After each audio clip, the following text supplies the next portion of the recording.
Today's stuff we're going to be learning is Chullin Daf Mem Tet. Today's stuff is sponsored by Natanya Slamowitz in loving memory of her mother, Chaviva Lilka Bat Necha Ve'Avraham. Okay, we're going to get started today with starting from the bottom of yesterday's stuff. We ended with this case about a needle. And the direction the needle was facing made all the difference. And this is a needle in the liver. And the needle in the liver, again, as we discussed, we're going to have the needle in the liver is going in a particular direction. We assume a needle travels in the direction where the sharp part of the needle is kind of determining the direction. The way the Gemara talks about it is the eye of the needle, the other side, right, is facing outward or inward. That affects really where the sharp part of the needle is going, and we assume the needle's traveling in that direction.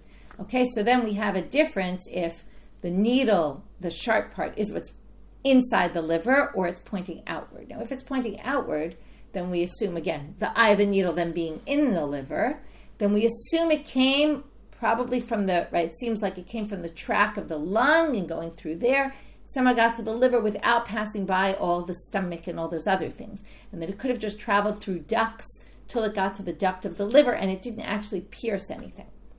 But if it goes the other way, which is if in the liver and the eye of the needle is actually pointing outward, which means that the direction it came was actually through the gullet, went through the stomachs, and then on the way punctured a whole bunch of places, which disqualified the animal. To which the Gemara asks, Umay shna, last four words of Mem Chadam Bet, Umay shna mimachat shenimtzeit ba'ovi beit hakosot. How is this different than the machat that you find in it's the second stomach called the reticulum, the beit hakosot we'll call it. So in the thickness of the beit hakosot, now there's a thick lining in a particular place of the beit hakosot.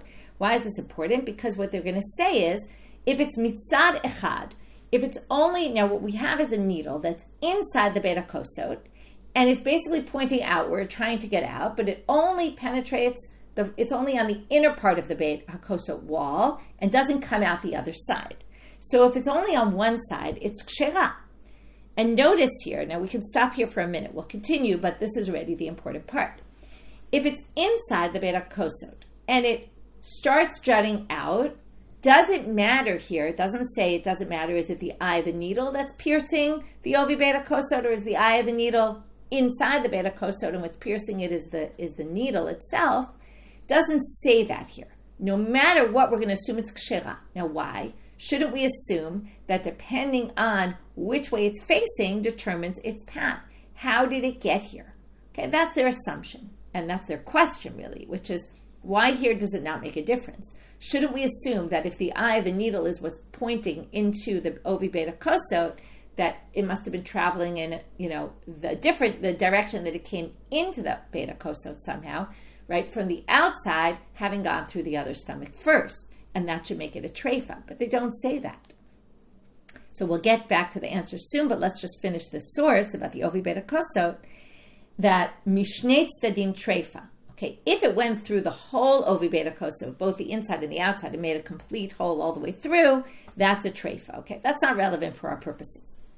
V'lo amrinan, and now comes the problem. Lo amrinan lichse ikofa lebal, ikofa legav. It doesn't say is the eye of the needle pointing outward, is the eye of the needle pointing inward, right? That's not what it says. So what's the answer? Amre, they're going to say the nature of the beit hakosot and the needle moving inside. Until now, we assume the needle only moves in the direction of the pointy side, right? That the pointy part of the needle, right, the actual needle itself, is what's basically causing it's going in that trajectory, where that's what's piercing through or traveling through somewhere, and that's how we can determine. But in this case, there's something else that could determine the movement of the needle. Amre hatam kevanti ika ochalin umashkin. Ema ochalin umashkin dechakor. We're talking about inside the stomach. The stomach is full of food that comes in. And when the food comes in, it pushes things out to make space for it. So it could be that it doesn't matter. It's not because it's sharp and that's what caused it to move through and get past places. This could have gotten, right, how did it get into the beit hakosot, into the lining of it?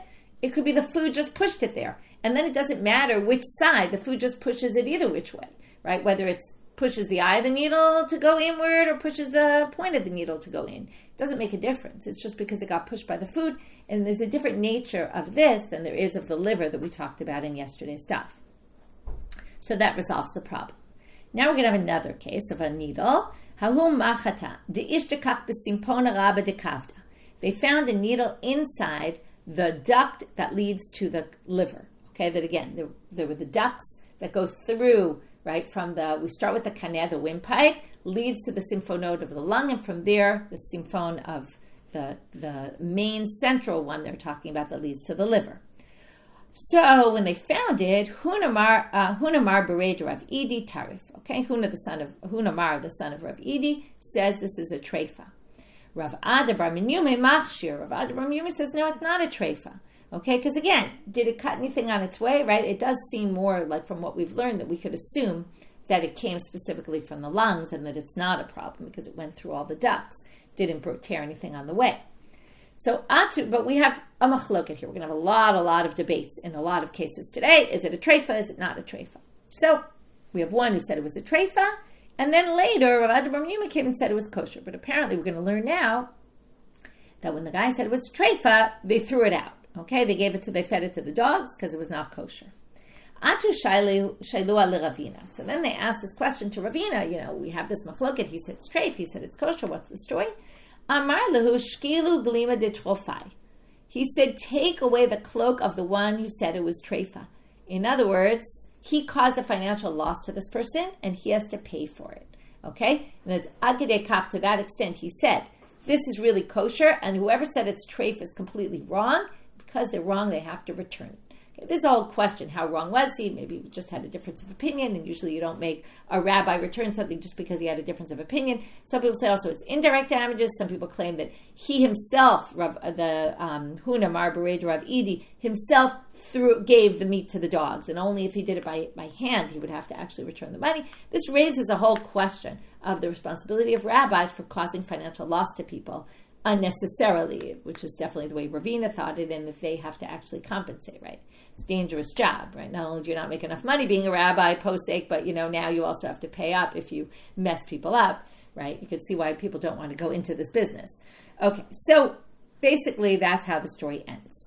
Hayi kashita, one more case of how things travel in the body, and then we're going to move on to other stuff. There was a kashita, which is a hard pit. Okay, we're going to see later, it's a date pit. They found a date pit in the gallbladder. Amar Rav Ashi, ki avina be Rav Kahana, Amal, hai vadai simpona nakivata. This clearly went through the simpon. It didn't tear through different parts of the body. Why? Because it's not sharp at all, right? A needle, yes, can tear through and get through in that way, but this can't tear through. It's just it's hard, but it's a pit. So it must have gone through the ducts, in which case it didn't cause any damage. Even though theoretically you can see that this date pit is really kind of too thick to pass through the ducts because it's a big pit and the ducts are not that wide. Okay, what do they say? As the animal moves, breathes, does things, it could slowly work its way down. Okay, anyone who had stones, gallstones, things like that, kidney stones, right? You know that eventually, even though they're very thick, sometimes you have to break them down, but sometimes they can actually eventually pass through, and that seems to be what they're talking about. Now this, by the way, is only true for date pits. Aval dezeta mivzabaza. But if they're olive pits, if you notice, are sharp on one side. So if they're olive pits, that can actually tear right through, as opposed to date pits, which can't. So if it's an olive pit, we assume it might have bored holes on the way, and then we're going to make the animal a treifa. Amar Rabbi Yochanan. I get a bit of a complete tangent. Why do they call it the re'ah? Because it's healthy. To eat the lungs of an animal is very healthy, and it makes your eyes, right? It makes you see better. Okay, it can cure people. Okay, wait a minute. Do we mean by eating it? Okay, just by eating a lung, that's healthy. Okay, we've seen in the Gemara they have all sorts of things. Eat this, eat that, right? They're healthy for you. Or do we mean al yedei samanim? Or do we mean you can create something that's medicinal using herbs with the lungs, some sort of concoction, but not just straight eating lungs? So they want to know what's the healthy. What's healthy? Is it eating the lungs straight? Is it preparing some sort of medicine from it? Tashma, let's learn from here. To Amar Rav Huna Bar Yehuda, Avza Bezuza. Okay, a goose costs a zuz, but rea dida ba'arba'a, but its lung costs 4 zuzi. Okay, now, isa kadatach la'achila. Now, if you're talking about to eat the lung, then linkup zuz v'lechol. Then why would anyone ever pay 4 zuz for the lung when they could just buy the whole thing and then just take out the lung? The whole thing is only worth a zuz. Even if you had to pay someone a zuz to take out the lung, it's still cheaper than the 4 zuz for the lung itself. So it must be aliyah yidei sammanim. When they say the lung costs 4 zuz, they mean the lung once it's treated with some sort of, other substances and creating a concoction of some sort of drug. So obviously we must mean not eating straight lung, but eating it prepared in some way. This, by the way, shows the high markup of drugs, right? Of medicines. Here you see it. And obviously they added some other things to it, but anyway. Okay, in kavare'a, if you have we're back to the holes in lungs. In kavare'a hecha demimashmasha yade detabcha. Now, if the lung was punctured, specifically in a place where we can assume, or we can safely assume, let's say it like this: it's in a place where the slaughterer touched the animal as it was finished slaughtering it. It touches the animal there, like the hand of the butcher was there. Talinan, olo talinan. And then after, you open up the animal and you check the lung, you see there's a puncture. If it's exactly where the slaughterer touched the lung, can we assume that maybe the slaughterer caused the puncture? And the puncture, now why would that matter? Because then the puncture wasn't there at the time of the shechita. Okay, the puncture has to be there before the slaughter, right? So if the lung is punctured exactly where the slaughterer touched it, this is a very interesting word, talinan. Even though we don't know for sure, but can we assume and say, it must have been done by there? Now, this would be if, you obviously have to be lenient because maybe it was before. We have no way of knowing, really. So the question is, can we make an assumption, say, probably it happened when the slaughterer touched it? Because since his hand was exactly there, it's more likely that the puncture came from him, or maybe not. So we're going to, again, have a machloket. Rav Ada bar Natan amar talinan. Okay, we'll try to remember the names because it's a little bit confusing here. So we have Rav Ada bar Natan who says it's permitted. We can assume it came from the butcher. Marzutra bereid Rameri amar lo talinan. Marzutra we have on the other side. He says, no, you can't assume that. You have to say it's a treifa because right now you see a hole and it must have been the hole was there before. Behilchata talina, but we actually paskin that you can assume it got there from the butcher or the slaughterer and therefore permitted. Amar Rav Shmuel bereid Rabbi Yaval. Abba mereshe kale de Rafram hava. Now we have someone telling us, Rav Shmuel, the son of Rabbi Yaval, says, my father was the person who taught the shiur of Rafram. And as Rafram would teach, and he was the Amora, or a Maturgaman as we used to call them, as we sometimes call them, who basically gave the shiur over of the rabbi to everybody else. Va'amar talinan. And I know that he said talinan, okay, that it's permitted. Amarua kameh lahad. It should be amarua deha kameh de Marzutra bereid Rav Meri velo kibla. Now they told this tradition of Rav Shmuel bereid Rabbi Yaval about his father, about Rafram.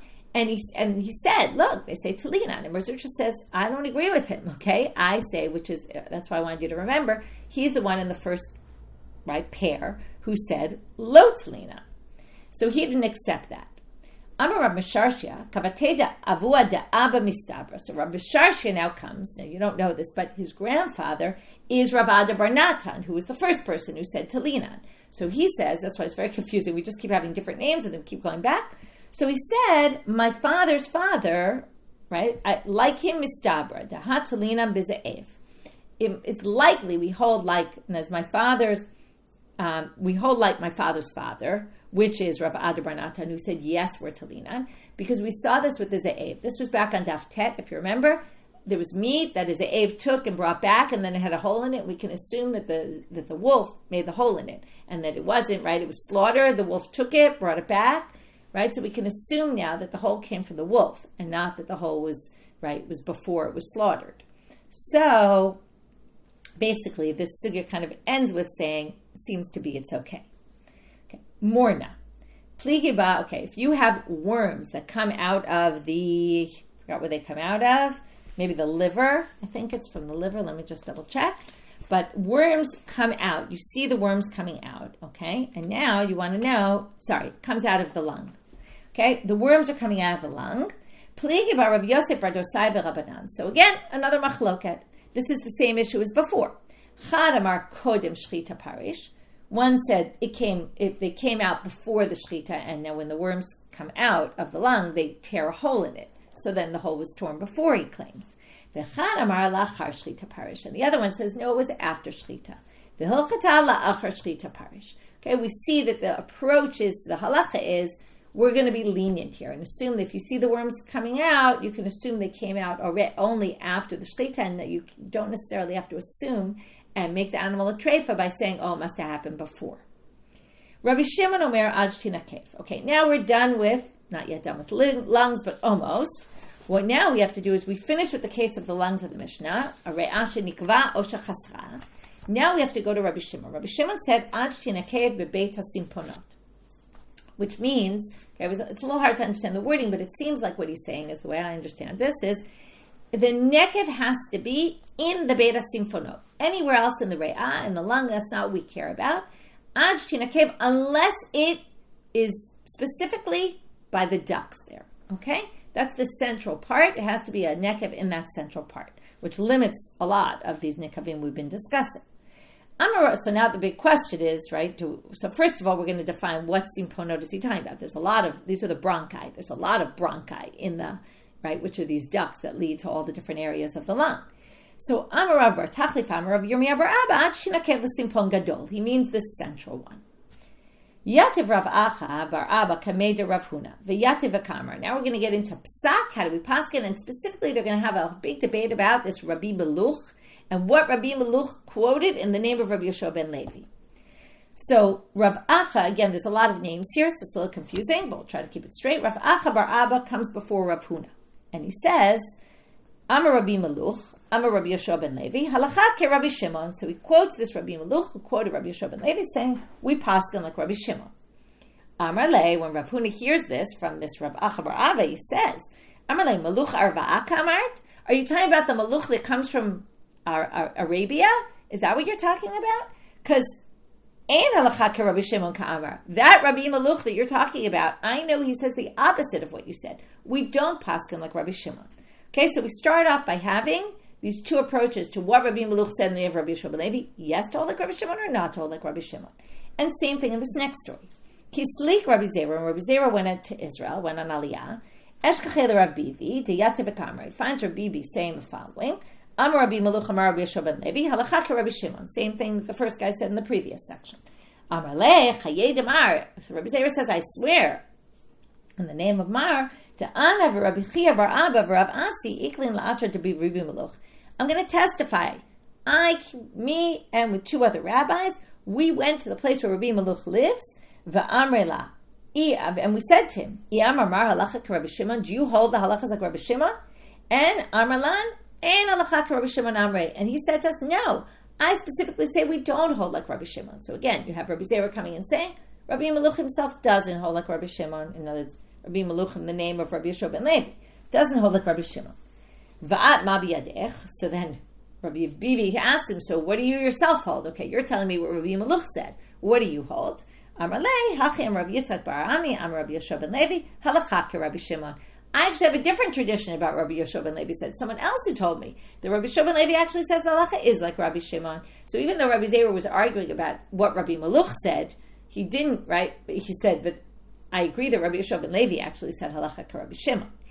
But the Gemara tells us anyway, ain't halakhic Rabbi Shimon. But we don't paskin like Rabbi Shimon. Okay? So and that goes back to basically reinstate everything we've learned until now, that any sort of hole in the lung is going to be a problem anywhere it is. And with that, we finish the lungs. Okay, we're moving on to the keva, which is one of the stomachs. Remember, there's 4 of them. This is the keva. Nitzla hakeva. So you have a hole in the keva. Amar Rabbi Yitzchak bar Nachmani Amar Rabbi Yoshaya. We're going to have to remember this statement, and then we're going to come back to it later. Chelev she'al gabei keva, kohanim nahagu bo hetel. The chelev that is on the keva. Okay, now we're getting off topic for a minute. For a few minutes, we're going to talk about chelev. Okay? Chelev, if you remember, in the Torah, there's chelev on the kerev, okay, which we're going to say is potentially the keva. There's going to be a machloket about it. There's chelev. All these chelevs are chelevs that are supposed to be burnt on the altar of the animals. Remember the domesticated animals, because only domesticated animals go on the altar.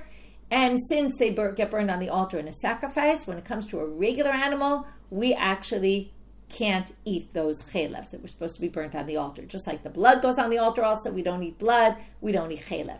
But we only don't eat chelevs, let's just remember a few halachot, in animals that are domesticated, that could have been brought as sacrifices. Animals that can never be brought as sacrifices, like a deer, for example, we can't eat the chelev, okay? Those are chayot. It's only behemot. Now, the chelev, in certain things, like on the klayot, okay, on the kidneys, there's all different kinds of chelevs that can't be eaten. So one of them is halakhic. What does halakhic mean? We're going to see a big machloket. So right now, we just see Rabbi Yishmael saying in the name of Rabbi Yoshai, the chelev on the keva, Kohanim nagu bo heter. The Kohanim would eat it. Now, why the Kohanim specifically? Well, really, the Kohanim are the ones who ate the keva, because in all animals, we haven't really gotten to this, but there's matanot you have to give to the Kohanim, not in korbanot, in regular animals. When you slaughter an animal, the zroa, l'chayim, and the keva. Okay? So the keva is the stomach. That goes, right, one of the stomachs. That goes to the Kohen. And with its chelev, so the Kohanim would eat the chelev. Such says, ki Rabbi Yishmael da shamar mishum avotav. Okay? The Kohanim permitted it, and that's what Rabbi Yishmael says in the name of his fathers. V'simanech, how do you remember this? And this is going to lead to something else. Yishmael kahana Messiah kahana. Yishmael the Kohen, he himself is a Kohen, Rabbi Yishmael. He helps the Kohanim because he allows them to not only eat the kevot that they get, but they can even eat the fat on the kevot, the chelev. Okay, so that's how you remember it. The Gemara assumes that what it means here is he not only helps Kohanim in that way, he in general helps Kohanim. So they say, okay, well, Maihi, where else do we see him helping Kohanim? So now we're going to have a very interesting machloket. It's the topic of Gefer for this week, and also Sugya B'Tana on the Hebrew side. Hasn't yet been translated to English, but hopefully soon we'll get the translation. And we'll have it in English. So it's a shiur by Rabbani Chana Dreyfus about this whole interesting machloket, and also Merav Wakana. That's the interesting topic for some people anyway this week. So here goes a big machloket about Birkat Kohanim. Now the big question is, okay, the Kohanim bless the people, but who blesses the Kohanim? Okay, so now we're going to see that on this issue, Rabbi Yishmael helped the Kohanim. And we'll see how. Ditanya, Ko tevarchu b'nei Israel. It says in the pasuk, this is how you should bless the Jewish people. Rabbi Yishmael omer lamadu bracha l'Yisrael mipi Kohanim. The Kohanim atzmam lo lamadu. So we see from here the blessing of the Kohanim to the people. But who blesses the Kohanim? We don't see anything there. Well, kashu omer, the end of that pasuk is va'ani avarchem, and I will bless them. So what do you see from there? Havei omer, Kohanim mivrachim liYisrael. HaKadosh Baruch Hu mivrach laKohanim. Okay, at that same moment, right, the Kohanim are blessing the people, God is blessing the Kohanim. And that's how Rabbi Yishmael is helping the Kohanim, because he's saying they get a bracha directly from God. Rabbi Akiva omer, lamanu bracha liYisrael mipi Kohanim, mipi gvura lo lamanu. So he says, right, we have a bracha for Yisrael, we don't have, right, mipi gvura lo lamadnu. So, right, we don't have, now what he's saying is something different. We see a bracha for the Jews from the Kohanim, but we don't see that they get a bracha from God. In other words, how valuable is a bracha from the Kohanim if God doesn't bless the people also? So he's going to now take Ani Avrahim to a different place. Who is God blessing? Not the Kohanim. Ani Avrahim means, and I will bless them. You can see the problem with that phrase. I will bless them means who? The Jews or the Kohanim, right? So, Kishu Omer Ani Avrahim, Hevei Omer, Kohanim Avrahim L'Yisrael, V'Kadosh Baruch Hu Maskim Al Yadam. The Kohanim are kind of the shlichim of God. They bless the people, and when God sees that the Kohanim are blessing the people, God blesses the people as well. But now, what's missing? How do the Kohanim get a bracha? Now, the assumption is that Rabbi Akiva doesn't think the Kohanim don't get blessed. So, they're going to ask, Ela Rabbi Akiva, bracha leKohanim minale. So, where does he get the blessing for the Kohanim? So, he gets it from a completely different pasuk. At least, we don't know really what he says, but Rav Nachman bar Yitzchak comes and says, Am Rav Nachman bar Yitzchak, me'avarcha mevarechecha. Okay, right? This is from Avraham. Those who bless you, if you bless those, you will be blessed, right? I will bless those who bless others. So, basically, since the Kohanim bless the people, God gives the Kohanim a separate blessing. Okay, now we go back to the question. Wait a minute. In the end, also we assume Rabbi Akiva thinks that the Kohanim get blessed. So why do we call Yishmael my Messiah Kahane? Right? What's this? Why is he helping the Kohanim? Either which way the Kohanim get blessed. What's the difference whether you learn it from the pasuk in Avraham or you learn it from the pasuk of Birkat Kohanim? So they say, Demoke la Birkat Kohanim b'mkom bracha Yisrael. It's actually much stronger to learn that the Kohanim get blessed in the same pasuk that the people get blessed. It's a stronger bracha. It's like as part of Birkat Kohanim, the Kohanim actually get blessed. If you say Avarcham Vrecha, it's more like, okay, well, you'll get rewarded because you do this. But that's not as strong as saying that it's an inherent part of Birkat Kohanim that also the Kohanim are getting blessed. So here's a big machloket about how to see that, how the Kohanim get blessed from Birkat Kohanim. And that's why it's an interesting topic that there's some shirim that you can look at on our site that delve into it. Okay, now we get back to our topic. Rabbi Yishmael shamar mishum avotav mahi. Now, where do we see this opinion of Rabbi Yishmael, who said that the Kohanim are permitted to eat the chelev on the stomach? Where do we get it from? Well, Tanya, as it says in a breita, et kol chelev asher ala kerev. Turning now to Amud Bet, what's the chelev on the kerev? Now, this is what gets sacrificed on the altar. We're in Vayikra Gimel Gimel. Okay, v'ikriv mizevach hashlamim. You're going to sacrifice the chelev ha'mechaseh kerev and the chelev asher ala kerev. So the chelev that's covering the kerev and the one that's on the kerev. So what is this? Lahavi chelev sha'al gabei dakin. This is the ones on the small intestine. What do you see here? The chelev ala kerev is on the small intestine. It's not on the stomach. And that's where Rabbi Yishmael gets it from. That's divrei Rabbi Yishmael. Rabbi Akiva omer lahavi chelev sha'al gabei hakeva. Okay, Rabbi Akiva says no. It's the chelev on the stomach. And there you see this machloket, Rabbi Akiva, Rabbi Yishmael, is the chelev on the kerev that was burned on the altar, which then means it's forbidden to people to eat. Is that on the stomach, which Rabbi Akiva says, or on the small intestine, which is, and it would only be, by the way, the first cubit of the small intestine, because the small intestine is very long, just the fat's on the first cubit of the small intestine. However, now we're going to see a breita that has the whole thing reversed. Who says what? Okay, you're not going to see it explicitly, but it's going to be in the description. You'll see in a minute. Urimini, that contradicts the following source. Et kol chelev asher ala kerev, it says Rabbi Shimon, it should be Rabbi Yishmael. Rabbi Yishmael omer, ma chelev mechaseh ta kerev chum v'niklaf. So the chelev that covers the kerev is chum v'niklaf. It has a membrane and it peels off easily. So anything that's like that is going to be forbidden as well. So what's that? Av kol chum v'niklaf. Anything that's hard, has a hard membrane, and peels off easily. And we're going to assume, even though we don't know this, or at least I wouldn't have known this, but what is he talking about? That's the keva. Okay? So now, according to this interpretation, Rabbi Yishmael specifically thinks the chelev ala kerev that's forbidden is the one that's on the keva. Rabbi Akiva omer, ma chelev v'mechaseh ta kerev totav chum v'niklaf. Okay, he has the same two, but he adds another one. Totav, Rashi says, it's like a dress, which covers it completely like a blanket kind of thing, okay? As opposed to pieces of fat, right? Piece, okay? Chunks of fat. So it has to be like the chelev that covers the kerev, which is one flat piece, and it's also has this membrane and peels off. Av kol totav krum v'niklaf, and therefore only things that are like that, and that would be only on the small intestine. So now we have the exact opposite opinion. Rabbi Akiva says it's on the small intestine, and Rabbi Yishmael thinks it's on the keva.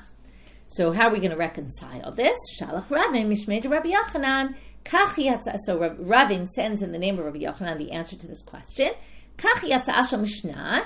The way we just read it, the second breita, is correct. V'ipok kamaita. Flip the first one. Okay, the one that said that Rabbi Yishmael thinks the chelev on the dakin is what's a problem on the small intestine, but not the ones on the keva, that actually wasn't Rabbi Yishmael. That was Rabbi Akiva, and Rabbi Yishmael said the opposite. Now, obviously, we're going to have to then go back to the original statement. Then how can you possibly say, we'll get there in a minute, but in case you're confused, the first line of the sugya was Rabbi Yitzchak bar Nachmani says in the name of Rabbi Yoshaya, the chelev on the keva, the kohanim nagu bo etel. Who said that? Rabbi Yishmael in the name of his fathers. So what do you see? Rabbi Yishmael says the chelev on the keva is totally fine. But now that we flipped it, he actually says the chelev on the keva is a problem. So we'll get back to that soon. But before we get there, the Gemara wants to know, why'd you switch that one and not that one?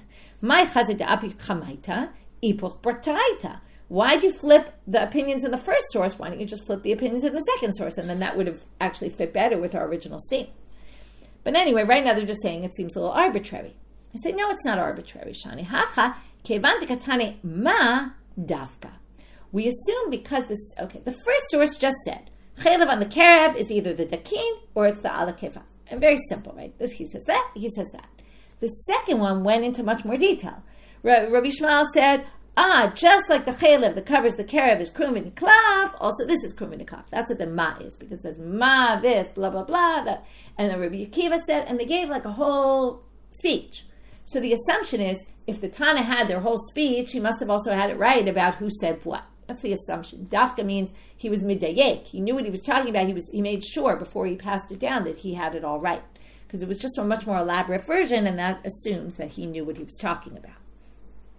So now they go back to the beginning and ask the question that I just asked, which is, Ihachi, ki Rabbi Yishmael, ki Rabbi Akiva. Then you shouldn't say in the beginning, and then that messes up our whole sugya, the whole beginning of the sugya, because what did we say? The Kohanim would eat, right now, gubo heter for the fat on the keva. And then we said that's Rabbi Yishmael said in the name of his fathers. And how do you remember it? Yishmael is good to helps the Kohanim, right? The Yishmael, the Kohen, helps the Kohanim. That's all Rabbi Akiva, who wasn't a Kohen, by the way, right? And the whole thing has to be flipped from the beginning. It makes no sense. So I'm Rav Nachman Bar Yitzchak. He has a very easy solution. Shamar mishum avotav v'leilo sfirale. The Kohanim agubo eter, Rabbi Yishmael said in the name of his fathers. That was a tradition he received, but he himself didn't hold that way.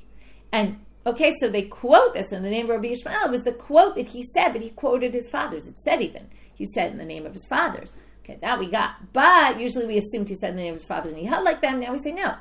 He actually didn't hold like them, but he did pass it down in the name of his fathers. Okay. This is a good lesson about, quoting opinions you don't even necessarily agree with. Right? As opposed to now, most people ignore the opinions of those they don't agree with, but here he was willing, he did mention it. Okay, moving on. Now, we talked about the chelev on the keva.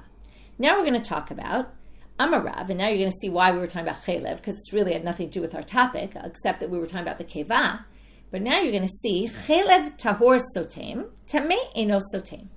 Now we're going to differentiate between the forbidden fats and the non-forbidden fats, not in terms of eating them, but it's forbidden because you can't eat them, permitted because you can't eat them. That's chelev tameh means forbidden ones. All the fats in the body that are forbidden to eat, as opposed to the ones that are permitted to eat, because there's all sorts of fats in the body. And we're going to now talk about if there's a hole, so let's say the chelev on the keva, if we assume it's problematic chelev, and in the keva there's a hole, but there's chelev right on top of it, it seals it. Okay, now which chelev seals it? Actually, not problematic chelev. Only the chelev that's permitted seals.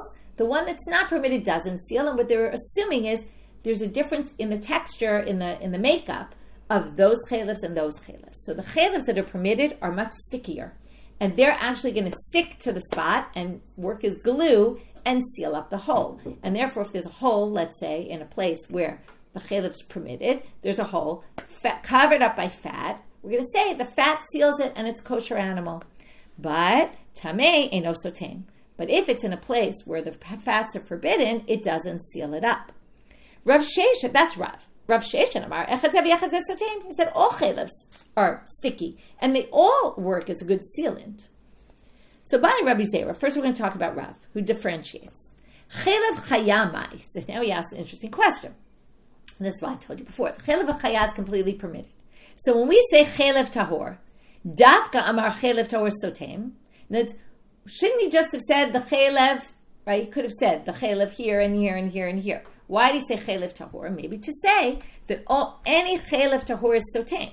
Now, any chelev of an undomesticated animal is all of it's completely permitted. So hainami tahorhu. So maybe we'll say all the fats in the undomesticated animals are completely, they all seal.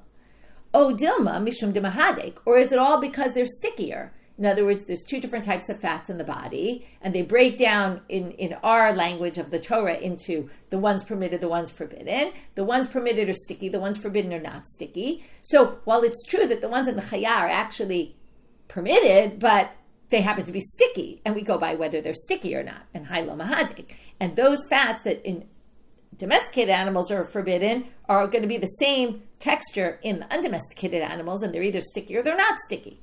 So that's the question. So Rabbi says, what kind of question are you asking, Rabbi Zera? It's so obvious.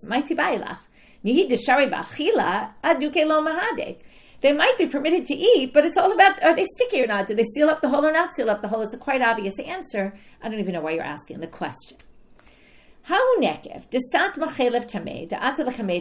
there was a case where there was a perforation, and the chelev tameh was on top of it, and theoretically it shouldn't have sealed, right? And the case came before Rava. Rava. Now, there's a machloket though. According to Rav Sheshet, this is actually okay, because Rav Sheshet doesn't differentiate. Until now, we've really been talking about Rav, who differentiates. Rav Sheshet thinks all the chelevs work as sealants. So the case came before Rava. Rava, l'mayni chushla, what are you worried about? I have two reasons to permit. And this starts an interesting sugi here. Chada dahama Rav Sheshet. Number one, we have a lenient opinion.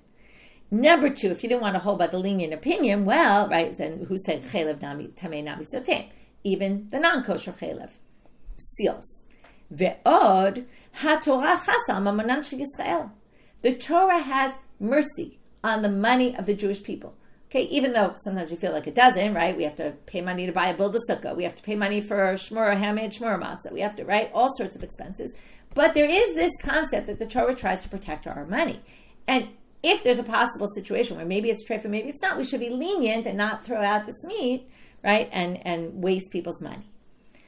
Amrle Rav Papa le Rava. So Rav Papa says, what are you talking about, Rava? Rav, number one, what happened to Rav's opinion? He differentiated and said this chelev doesn't seal. And v'yisura d'oraita v'at amar Torah chasam amanan shel Yisrael. There's a Torah prohibition here. If this is really a treifa, like Rav says, it's a Torah prohibition. You're going to allow people to eat treif meat by Torah law when just because, we don't want there to be a financial loss. So we have these two approaches here, what to do in this case. Okay, they don't say what they did. Now we're going to have another similar situation with something completely different. Okay, if you remember, the whole idea of leaving water open at night is dangerous because a snake might come by, put its venom in the water, and that was dangerous, right? Besides, halakhically, they ruled based on danger. So now we're going to have a case where there was a bit of a sefek about a snake. Minyume kanduka. Okay, Minyume, who was a jug maker, jug seller, igalile bestuka dedufsha. He had a jug full of honey, and it was left open. Atalakame de Rava. Rava, same Rava as before. L'mayni chushla. What are you worried about? Chada ditnan shlosha mashkin asuri mishum giloi. Hayayim v'hamayim v'chalav. There's only 3 liquids that are a problem. Snakes don't eat everything. It's wine, water, and milk. And this is not one of them. Ushar kol mashkim mutarim. All the others are permitted. Ve'od. Secondly, same claim he made before. HaTorah chasam amanan shel Yisrael. Now you might not remember this. There was sugim bava kama about someone whose jug is breaking on the way, and it's a jug of honey, and the guy has a jug of wine. He spills out his wine, catches the honey, because honey was more expensive than wine. Okay? In the end, the question is, right, does the owner of the honey have to compensate the guy of the wine? He didn't ask the guy of the wine to dump his wine out, so that's the whole question there. But the point is, honey is more expensive than wine. Honey was very expensive. So this is a big financial loss. So Amarle Rav Nachman bar Yitzchak le Rava, this time it's not Rav Papa, it's Rav Nachman bar Yitzchak who has the double retort. Number one, Rabbi Shimon. What happened to Rabbi Shimon's opinion, which we'll see in a minute. Number two, b'sakanat nefashot, and this could kill somebody. You're worried about the money? What about worried about this person's life? What if a snake really did get into it and put its venom? Okay, Rabbi Shimon Mahi. What's his opinion of Rabbi Shimon? Ditanya. There's 5 things that you don't have to worry about giloi. This is Tanakama, sear, fish brine, chometz, vinegar, shemen, oil, dvash, honey, and murayis. This was like a fish stew. Rabbi Shimon Omer, Rabbi Shimon says these also have a problem of giloi. Okay, so there you have it. He thinks these other 5 things have a problem with giloi. That's Rabbi Shimon's opinion. V'amar Rabbi Shimon, ani ra'iti nachash shata tzir b'tzaydan. I saw a snake drinking fish brine in Sidon, which is in Lebanon. Amrulo, they said to him, don't learn from a mutant snake. Shat Yavi, it was a crazy snake. No snakes eat fish brine. That was a crazy situation. You don't bring right? You don't bring proofs from mutant situations. Okay, that was really out there. Amrle. Now he said to them, sorry, this is, one second, I have to remember who's talking to who. Let me just double check who says to who here. So I get it right. Rava said to Rav Nachman bar Yitzchak. Okay, so Rava, who wanted to permit the whole thing, says, Odili miyat betzir, daharav, at least admit to me with the fish brine. And then he wants to say, not only with the fish brine, but this is a package deal. Okay? If we're going to hold against Rabbi Shimon and the fish brine, then we assume that just means we don't hold by Rabbi Shimon. Okay, that's his strength. This is what he's trying to prove. Daharav papa Rav Huna b'reid Rav Yoshua v'Rabbanan, ki havalihi giluya, shadeluhu betzir. When they would have water, these bunch of rabbis that he quotes, when they have water or wine or milk that had a problem, that it was left open overnight, and they were worried about the venom, what would they do? They'd pour it into fish brine. And the fish brine would be like an antidote to the poison. Okay? And it would fix it. Okay, so if that's the case, then obviously fish brine is not a problem. Obviously Rabbi Shimon's wrong about that. If he's wrong about that, he must be wrong about everything. So, Amar Lahu, he says back to him, why are you assuming it's all a package deal? I'm going to prove to you that you should actually agree with me in the honey case, which is exactly what they were arguing about, and because that was the case in front of them, and I'm going to prove it to you, and basically you can differentiate between the different opinions of Rabbi Shimon and say, I'll hold like him in one case even if I don't hold like him in the other, because to Rabbi Shimon ben Elazar, kai kavate, because Rabbi Shimon ben Elazar holds like Rabbi Shimon specifically about the honey. So that proves two things. Number one, we can hold like him about the honey, and also that you can differentiate and say, I hold like him in one and not in the other. So, Ditanya, v'chena Rabbi Shimon ben Elazar omer bidvash. Osir bidvash. Okay, as it says in the Braita, Rabbi Shimon ben Elazar also forbade in honey. He added that to the list of the three. He said he added honey. So what do you see here? We ended up with two debates here with Rava and somebody else, where Rava tries to go by the lenient opinion and says, in addition, if you're not sure whether to hold by the lenient opinion, there's this issue of the Torah has mercy on our money and we should just rule leniently. And then we have the opposite approach, which says, what do you mean? What happened to the other opinion? And one was a Torah law and the other was dangerous. There might be poison in it. What, you're going to be lenient, right? And you can't use Torah chasam amanentrus, or else it's a very interesting question about when you can employ that term and when you can't, that principle. Okay, last sugya for today. Amar Rav Nachman. Chelev ha'asoi kekova eino sotem. So we were talking about chelev that can seal up a hole. If it's like a kova, some people say it's like circles, like little circles of fat, it doesn't seal up. Heicha amrelach. Where are they talking about? Where do you have fat like that? Chite de karkasha, okay, on the buttocks, or amrele tarpasha deliba, or some part of the heart. It's a different debate about what this is. Maybe the fat on top of the heart. Okay, these are places where you have this kind of fat that will not seal up a hole. Amar Rav, Shmat minei Rav Nachman tarte. I learned two things in the name of Rav Nachman. Rav Nachman taught me two things here about chimtza ubar chimtza. Okay, we don't yet know what these are, but parts of the body where there's these fats. Chad satim v'chad lo satim. One of these fats seals, one of them doesn't seal. V'lo yadana heminayu. But I don't remember which one he told me is the seal, which one isn't, right? It sounds similar like kamta bar kamsa and all the confusion there, right? This chimtza bar chimtza, I don't remember which one he said. Now, bar chimtza means the son of, right? Chimtza. So Rav Huna bar Chininav, Rav Huna bar Rav Nachman amrei, bar chimtza satim, chimtza lo satim.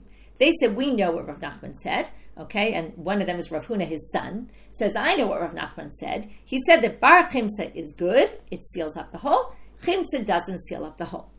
Amar Rav Tavut. Rav Tavut says, how do you remember this? V'simanech, yafeh koach habe mikoach ha'av. The strength of the son is stronger than the father. That's why bar chimtza is good and the father's not good, right? The bar chimtza is the son of chimtza. Even though it's not really a son, obviously. But that's how you remember that bar chimtza is good and not because the son is better than the father. By the way, it's funny because also who told us this? The son of Rav Huna, right? The son of Rav Nachman, right? We didn't know what Rav Nachman said. His son actually brought it to light, so it's like a double meaning here. Now, hey chimtza v'hei bar chimtza. Okay, so where's the chimtza? Where's the bar chimtza? I know you're really, really curious. You're going to have to wait till tomorrow. We're going to bring in a tashma to prove where the chimtza, where the bar chimtza is. Okay, finished our taf. We're going to quickly summarize try to do this. It's a lot of things. We started with the needle and the direction of the needle and how it really did make a difference in the beit hakosot, and that's because the food pushes it outward. We got from there to the another case of we had the shechita, the pits that went through, and those are different because they're not sharp, different although from the olive pit. Then we had why is it called a re'ah? We talked about the medicinal value of eating the lung. From there, we got to these few cases about if you can be tola and say, oh, maybe something else, maybe the nekef happened after it already was slaughtered, and we had debates on both sides. Can we be tola? Can we not be tola? Then we had it also with the worm. Then we got to the opinion of Rabbi Shimon in the Mishnah about unless it's in the simphon, it's not a problem. Anyhow, we saw all different misarot about who held like who and what. That in the end, the Gemara said we don't hold like Rabbi Shimon. Then we got to the keva. And when we started the keva, we got to the fact that the keva, the fat on the keva is permitted by Rabbi Yishmael. Then we had the whole thing. In the end, we said it wasn't really Rabbi Yishmael, it was Rabbi Akiva. From there, we got into also that Rabbi Yishmael helped the Kohanim because he said they could eat the fat on the keva. And then we got into the whole Birkat Kohanim, who blesses, how did the Kohanim get blessed? Two different approaches and two different explanations of what in Yivarchem. I will bless the people or I will bless the Kohanim. Okay, then we got to chelev tahor is sotem and not sotem. We got into the issue about how chelev can be a sealant, and then we had a whole question about which, right, what about in a chaya? Is it the same differentiation? And Rabbi said, of course it is. It's all about is it sticky, is it not sticky, right? But Rav Sheshet actually thought that all chelev seals up. And then we had a case where do we hold like Rav Sheshet and because of Torah Chasa, or do we not hold like Rav Sheshet? We don't say Torah Chasa because it's an Isur Doraita. And that was the debate between Rav Papa and Rava. And then we had another issue with the Torah Chasa of Rava in the case of the honey being open, left out, and maybe the snake put its venom. And we had, again, those same two approaches. And then we ended with this chelev, that's these little circles of fat. And then we talked about, where that could be in certain parts of the animal. And then we talked about the chimtzim barchim, so where one seals, one doesn't seal, right? The one that's in circles doesn't really seal. And also this chimtza bar chimtza, one seals, one doesn't seal. Rav Nachman said, but we weren't sure which one. And then his son clarified, but we're still not sure what chimtza bar chimtza is. And with that, we finish today's daf. Wishing everyone a good day.